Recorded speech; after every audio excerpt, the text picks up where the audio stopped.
Alright, hi, welcome back.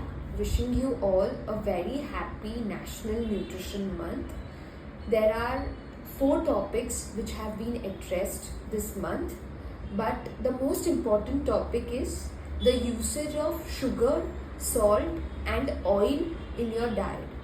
So, whenever we need to grab anything, what does it come to our mind? Obviously, it's chocolates, it's biscuits, it's wafers, or it's aerated drinks. But have you really known what is behind these?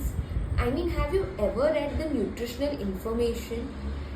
Can you guess which is the highest source of sugar in which of the items?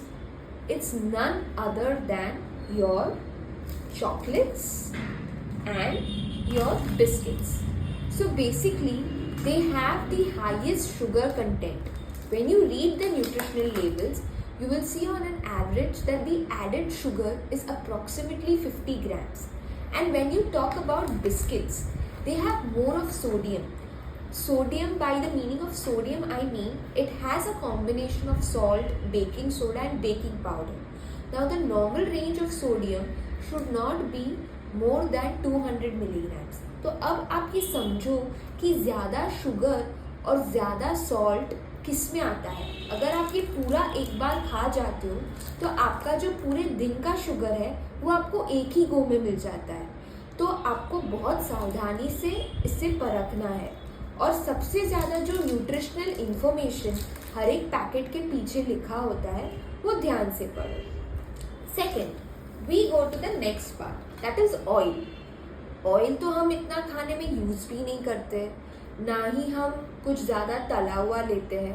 But हाँ, कभी मन हुआ तो chips का चटपटा packet हमारे हाथ में आ जाता है. आपको पता है जब हम फ्राई करते हैं तब एक पीस में कम से कम 8 से 10 ग्राम तेल अब्जॉर्ब हो जाता है. अब आप ये पूरा पैकेट खा लो और उसमें अगर हम देखें कि उसमें 15 पीस है तो 15 इंटू 8 अगर आप करेंगे, या चलो मानो 10 ग्राम ले लें, तो 150 ग्राम ऑयल जो आपके पूरे दिन के लिए भी नहीं है उतना आप एक साथ ले रहे हो. तो इतना ज़्यादा ऑयल भी आपके शरीर के लिए हानिकारक है. एक और बात करते हैं हम एरेटेड ड्रिंक्स के बारे में.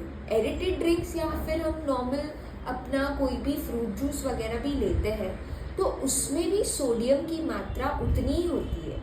सोडियम का डायरेक्ट कनेक्शन है सॉल्ट से. अगर आपके शरीर में सोडियम की मात्रा ज़्यादा हुई तो जनरली आप ब्लड प्रेशर वगैरह के शिकार हो सकते हैं.